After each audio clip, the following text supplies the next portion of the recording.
How to show your games on Discord mobile. This process is very easy to follow.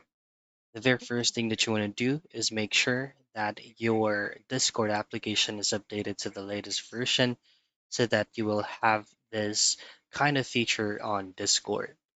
Just simply hit on update from here directly on Google Play Store and it will automatically do the magic by itself. Now access your Discord application and log in into your account. Head into the U tab located at the lower right portion of your screen, and then go into the gear icon at the top right, and then go to content and social. Now, if you scroll down a bit, you should be able to see server settings.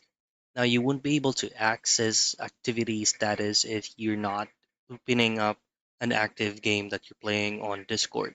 So you have to open the game and make sure that it is connected from here under the server settings, and just make sure that the enable button or the enable toggle button is turned on so that you will be able to, or Discord will be able to show what games you're playing on Discord.